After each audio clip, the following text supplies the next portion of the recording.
The portrait hung in the hallway like a trophy. Creams, tans, pressed smiles.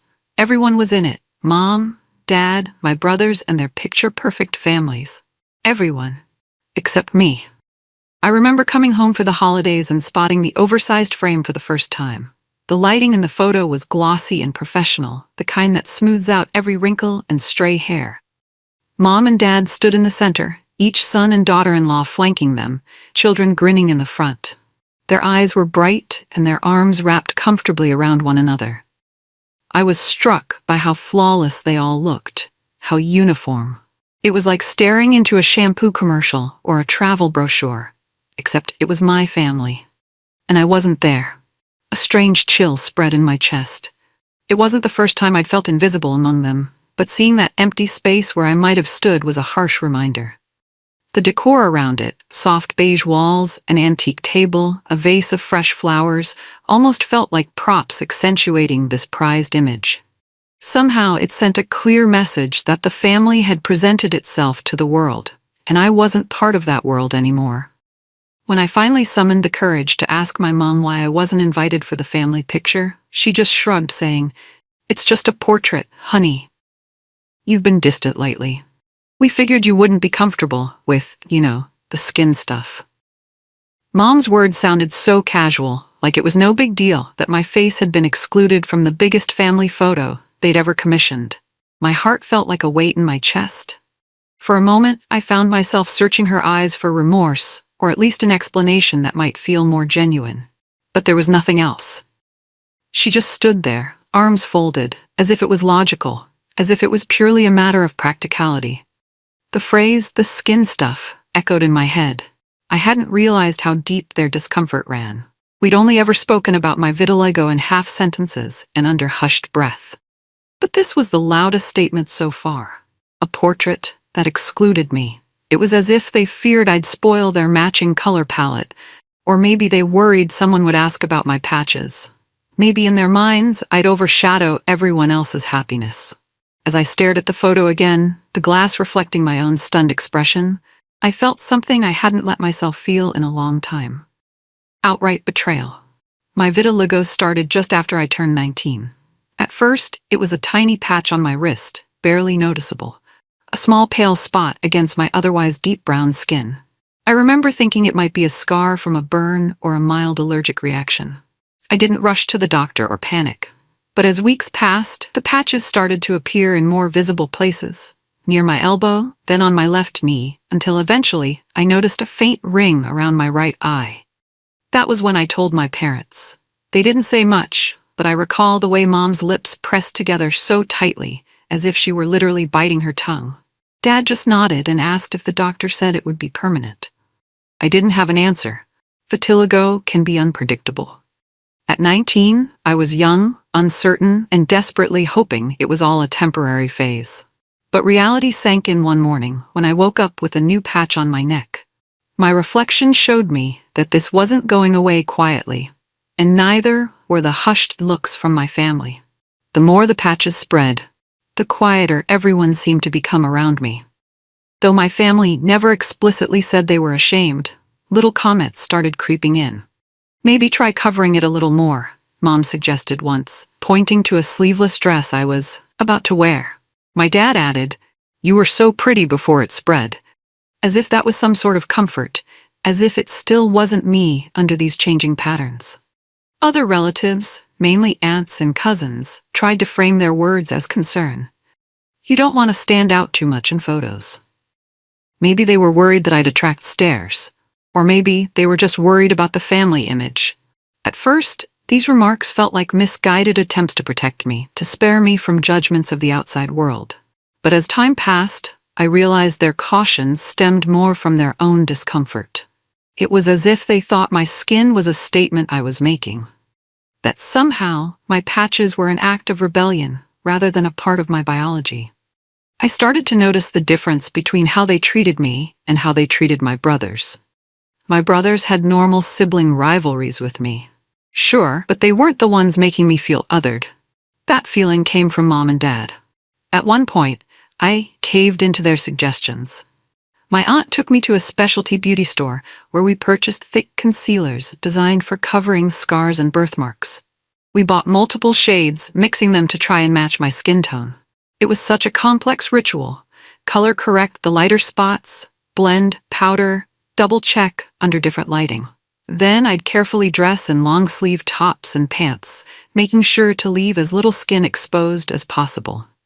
I remember one 4th of July barbecue where I wore a cardigan in 90-degree weather. My mother beamed approval when she saw me because I looked normal. The makeup, though, felt like a suffocating mask. Whenever I accidentally brushed my face against something, like hugging a relative, my heart would race. Worried that the makeup had smudged and revealed my true skin beneath. It was exhausting, and for the few times I passed as just a girl with flawless skin, I felt no relief, only fear of being discovered. I knew it wasn't me. No matter how skillful I became with blending, it didn't change that I was losing parts of my natural pigment. Still, I followed their lead, thinking acceptance might lie somewhere in that path of concealment. Ultimately, I abandoned the makeup and the idea that long sleeves could solve anything. It wasn't a dramatic moment of defiance. It was more like a soft surrender to reality. The patches were part of me, and covering them felt like lying. Around the time I turned 21, I started leaving the house without any concealer at all. The first time I went out with my arms and neck fully visible, my heart pounded the entire drive to the grocery store.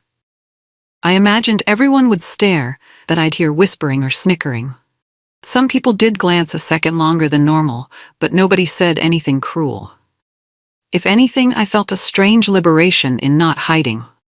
I never told my family about that moment, though. I knew they'd worry or scold me, and I wasn't ready to stand up for myself just yet. But that day flipped a switch inside me.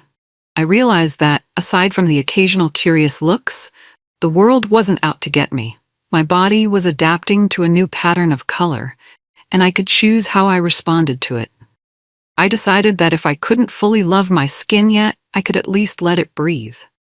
Gradually, however, my family's invitations to gatherings became fewer and farther between. At first, I thought it was because I had moved to a different city for college and was busy with my schedule. But even during the holidays or weekends, the calls were scarce. When I did show up, they seemed happy enough to see me, but there was always a mild tension in the air, a sense that they were carefully tiptoeing around me. "Oh, you're here," Dad would say, like he was taken aback I'd bother. Then, when it was time for group photos, I'd hear comments like, "Let's take one real quick before dinner. Oh, can you grab my phone and snap this?" The implication was clear. I was the designated photographer, not a subject. If I hesitated, there was always a polite excuse. "We just don't want you to feel self-conscious." I felt the sting each time, but I swallowed it, thinking maybe I was reading too much into it. Looking back, I see how methodical it was. Each subtle exclusion was like a brick in a wall slowly being built between me and them, and I was unsure how to break it down without causing conflict. One Thanksgiving, I found out they'd taken a family trip to the mountains, without telling me. My brother posted a scenic photo on social media, and that was how I discovered the gathering. When I confronted Mom, she said they assumed I was too busy, or wouldn't like the cold weather. It felt like 1,000 small cuts, each distancing me a little more. Even at my college graduation, their support was half-hearted. They came, clapped politely, but I noticed how quickly they left afterward. In group pictures with my classmates, I smiled my biggest smile, patches visible on my cheeks and hands. But in the official family shots, I was placed to the side, half out of the frame. My mother later asked me for the files so she could crop them. She said she wanted to fit them into a smaller frame at home, but I had a suspicion it was another attempt to minimize my presence. I often asked myself why they were so uncomfortable. Was it fear of what the neighbors or extended relatives would say? Was it genuine concern that I'd be hurt by other people's reactions? Or was it simply that they couldn't handle imperfection in their perfect family narrative? When I started posting on social media, I didn't post photos of myself to prove them wrong. I wasn't trying to make a statement. I just liked how I looked. This epiphany hit me on a random Tuesday as I scrolled through my camera roll.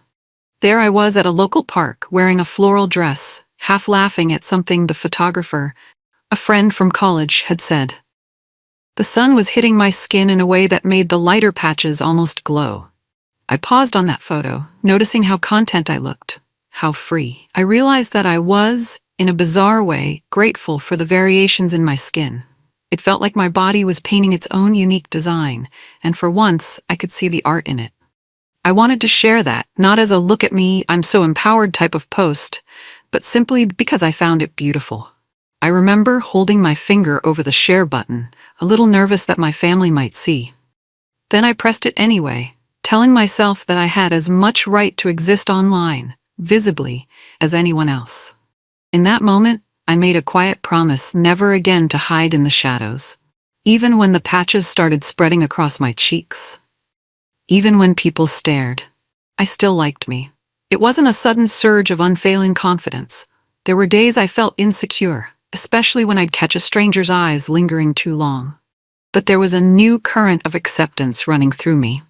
Each time I posted a photo or glanced at myself in the mirror, I noticed something I'd missed before. The softness in my eyes, the curve of my lips, the distinct patterns that made me different from anyone else. That difference was becoming my identity in a way that felt strangely liberating. I remember the first time a friend told me, "You look stunning," while my arms and face were fully visible. I believed her, not because I needed validation, but because I was finally open to receiving it. It was a shift in perspective. I understood that my worth was not attached to any standard of beauty my family tried to impose. My body had gone off script from the usual definitions of perfection, and I found myself enjoying the improvisation. Even on the tough days, that quiet self-regard anchored me in a sense of wholeness I'd never experienced before. With time, my social media feed became a casual scrapbook of my day-to-day life. I snapped a selfie during a morning coffee run where I clutched my latte and squinted against the sun. I'd share a quick shot of my outfit, often simple jeans and a blouse, before heading to work. Sometimes it was just pictures of pink-streaked sunsets from my apartment balcony or a random snapshot of the city streets at night. Nothing about it screamed inspirational or advocacy. It was simply me, living my life and documenting the everyday moments that brought me small joys. I didn't throw in quotes or talk about overcoming adversity.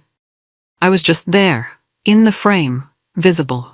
And in a sense, that quiet presence said everything that needed to be said. I never approached it with the intent to gather followers or make a statement.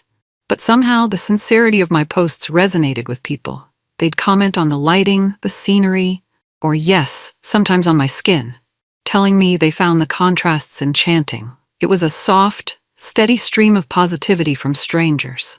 For the first time, I felt like the digital realm offered me a place to simply exist as I was. I started to get DMs from small online boutiques and local photographers, asking if I'd be open to a collaboration or a quick photo shoot. At first, I thought it was some sort of spam or scam, who would randomly want to work with me. But a few turned out to be legitimate. One photographer, Jenna, said she'd been searching for fresh faces that broke the mold of conventional beauty. She described my skin as surreal and artistic. I was flattered, but also nervous. The idea of being in front of a professional camera felt foreign, especially since I'd grown up avoiding photos altogether. Yet, curiosity nudged me to try. We met up in a public park, and she took pictures of me laughing, walking, sipping a cold soda, just being me. She later sent me the final edits. Actually, there were barely any edits, aside from adjusting color tones. Seeing myself in high resolution with my patches proudly on display was simultaneously shocking and exhilarating. I posted a few of them online, again with no deep captions, just a note about a fun day with Jenna. My messages lit up. The encouragement from strangers felt genuine, not forced. It was a new kind of acceptance, something my own family had never given me. Over time, those small collaborations led to slightly bigger opportunities. An indie clothing brand asked if they could feature me in their lookbook. A creative director at a local marketing agency reached out for a seasonal campaign. Each time, I hesitated. I worried about stepping too far outside my comfort zone, about somehow betraying my family's desire for me to stay low-key, hidden. But I kept reminding myself that I wasn't doing this to antagonize anyone. I was simply following an open door. And each shoot was so refreshingly normal. People joked around, asked me about my background, never once implying I should hide my patches. That alone felt groundbreaking, to be seen without disclaimers or apologies. While I was never aiming to become a model, I couldn't deny the thrill of being part of creative projects that valued authenticity. My online audience grew, but it never felt like I was building a fan base. It was more like a community of people who genuinely appreciated diversity. Some days I'd log on and find an encouraging message from a photographer in Brazil or a boutique owner in Italy. It was as if my small corner of the internet had opened a world of possibilities. Then one morning, I got a life-changing email. Subject: Fenty Beauty Campaign and Opportunity. We came across your photos online, your presence, your confidence, your beauty. We think you're stunning and would love to collaborate for an upcoming campaign. I nearly dropped my phone when I read the email. For a second, I thought it was one of those phishing scams. I mean, who gets an email from Fenty out of the blue? But the email address looked official, and the tone felt genuine. My mind raced through all the ways this could go wrong. What if they made a mistake? What if they wanted me to cover up my vitiligo, ironically, in a campaign? But something about that short message, its directness and warmth, told me this was real. My heart pounded so hard, I could practically feel it in my ears. I sat at my kitchen table for a long moment, just staring at my screen, rereading those lines. Then a slow smile spread across my face. Fenty was known for championing inclusivity. I remembered their foundation line that celebrated every skin tone. Now they wanted me, a woman with vitiligo, to be part of that narrative. It felt surreal, like stepping into a dream I didn't even know I had. My fingers trembled as I typed back a thank you and tried not to let my excitement spill out too wildly. I showed it to Maya. She screamed so loud the barista dropped a spoon. I thought it was fake, but it wasn't. Maya was my best friend since high school, the one person who never looked at my patches like they were a burden. She jumped up and down in the middle of the cafe, nearly knocking her iced latte off the table. We caused quite a scene, but I couldn't stop laughing. Part of me was still in disbelief. Maya grabbed my shoulders and shook me playfully. "Girl, do you realize what this means?" she exclaimed, eyes shining. I was too overwhelmed to answer.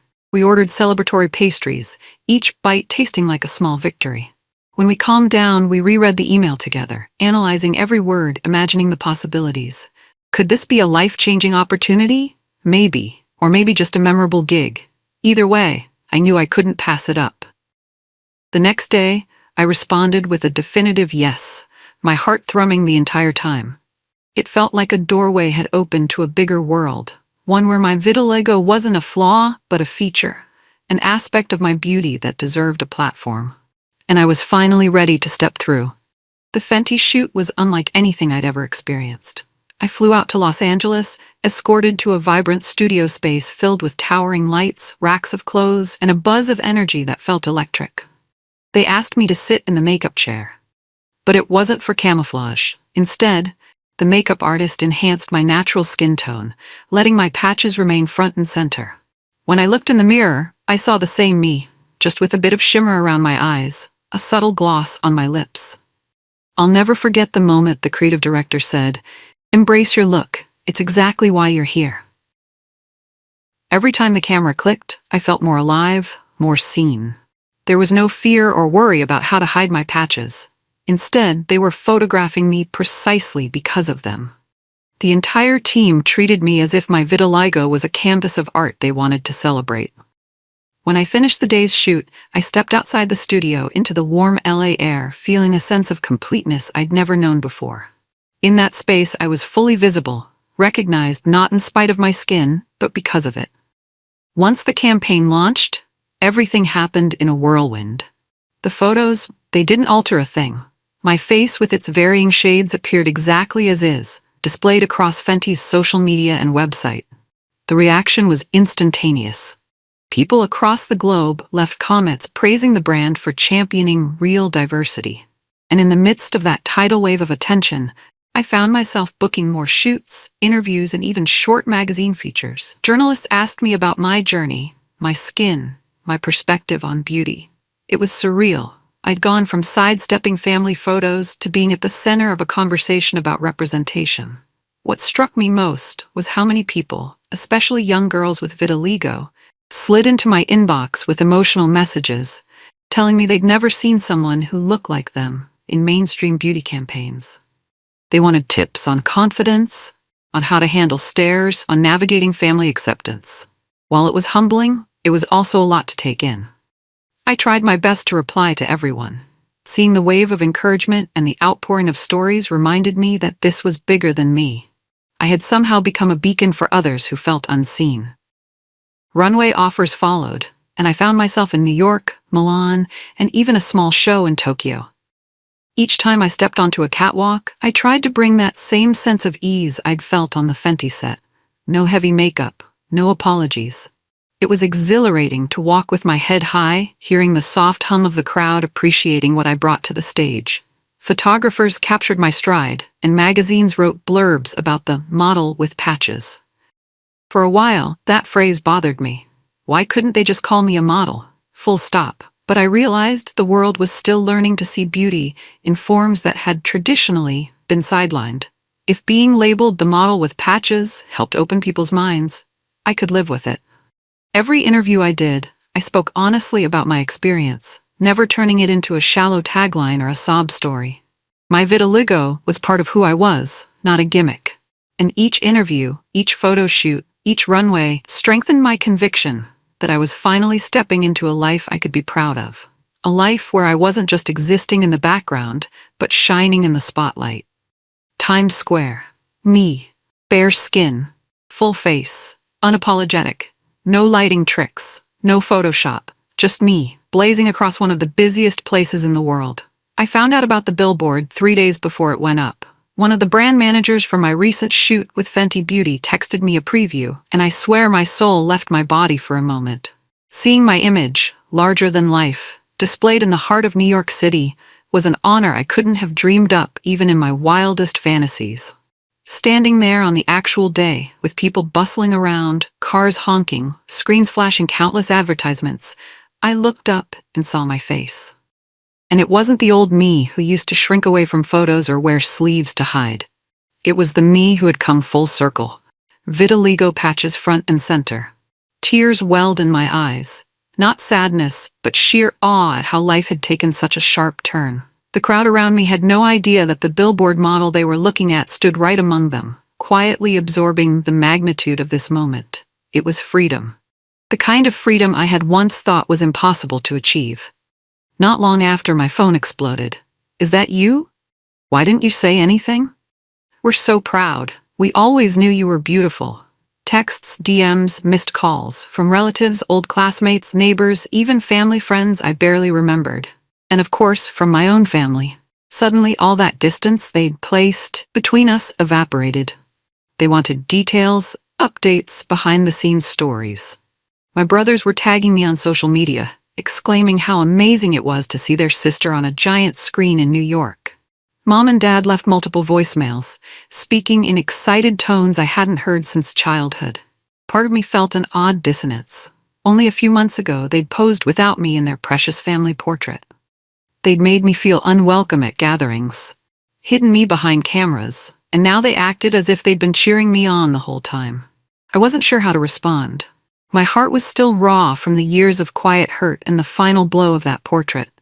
Yet, in their messages, they sounded genuinely happy for me. Maybe it was the shock of seeing me in such a public triumph, or maybe they truly realized how wrong they'd been. Either way, it felt like a sudden pivot, one I hadn't prepared for emotionally. The same people who couldn't bear to include me in a photo 6 months ago were now trying to tag me in it. I found myself staring at my phone, scrolling through notifications where family members had posted pictures of my billboard, calling me an inspiration, telling their friends that I was their amazing daughter, their beautiful sister. A swirl of emotions gripped me. Confusion, sadness, a tinge of anger. I remembered how they'd tiptoed around my vitiligo for years. How they'd made me the photographer rather than a subject. How they'd quietly locked me out of that mountain vacation. And yet now, they wanted to show me off to the world. I tried not to let bitterness consume me, but it stung nonetheless. I thought about how, at 19, I'd have given anything for them to accept me wholeheartedly.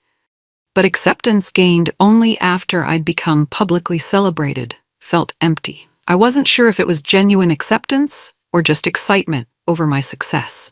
In the rush of everything, calls from agencies, new photo shoot offers, and this unexpected avalanche of attention, I had to pause and breathe. What did I truly need from them now that I'd learned to stand on my own? I didn't answer. Not out of bitterness, but because I'd already let go. When I held my phone, I felt this strange sense of relief wash over me. I wasn't obligated to explain how much they'd hurt me or to demand an apology. I wasn't waiting on their approval or yearning for them to finally say I was beautiful. I had discovered my own beauty long before they realized it was something to celebrate. So I let the calls ring, let the messages stack up. Maybe one day I'd meet them face to face and have a real conversation about everything that happened. But for now, I didn't need that closure or validation. My life had outgrown those days of wondering if they saw me as worthy. Maybe they were proud now. Maybe they wanted to rewrite the past. That was on them. My choice was simply to move forward without resentment. As I put my phone down and looked at my reflection in the small mirror by my desk, I saw only calm acceptance. The bitterness I'd harbored for so long felt distant. In its place was a sense of peace that, for the first time, was genuinely mine. Shortly after, I began receiving messages not just from fans of my modeling, but from people who shared their own journeys with vitiligo. Some were younger women, just discovering their first patches and feeling terrified about the future. Others were mothers of teenagers who'd locked themselves away in their rooms, afraid of being teased at school. Their words were raw, filled with the same confusion and loneliness I'd once felt. Reading them brought back memories of covering up in long sleeves and thick makeup, trying to shrink myself to fit a standard I could never truly match. I realized I was in a position to offer more than a quick reply. These individuals needed community, a place where they could find practical advice, emotional support, and a sense of belonging. So I began brainstorming with Maya, who was always brimming with enthusiasm. We started outlining ideas for a digital community. Online workshops where dermatologists could speak, panels where people with visible differences could share experiences, and even organized photo shoots where everyone could celebrate their unique skin. It started as a modest plan, just a few Zoom sessions, but we felt a groundswell of interest, people hungry for connection and representation. Within months, that digital community took shape. We named it Unfiltered Souls, a nod to the idea that real beauty doesn't need masking. From small virtual meetups, it blossomed into a full-fledged movement. We hosted monthly video panels featuring models, artists, and mental health professionals. People swapped tips on skincare routines and stylish clothing that highlighted their patches rather than hiding them. We organized photo projects where participants could stand in front of a camera, free of filters or editing, celebrating every mark that made them different. The response was overwhelming.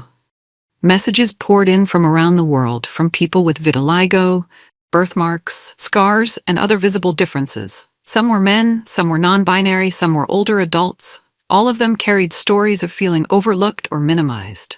Now they felt seen and heard. And I realized something profound. This entire journey, every tear, every moment of isolation led me here, to a place where I could lift others up. Leading Unfiltered Souls gave me a sense of purpose that even the biggest billboard could never match. I saw hope in the eyes of every new member, and it reminded me that real success is measured in the lives we touch, not the accolades we gather. Funny how the girl once excluded from a family portrait ended up changing the whole picture. You don't have to prove your worth to people who only see beauty through filters. Be seen, on your own terms, then help others do the same.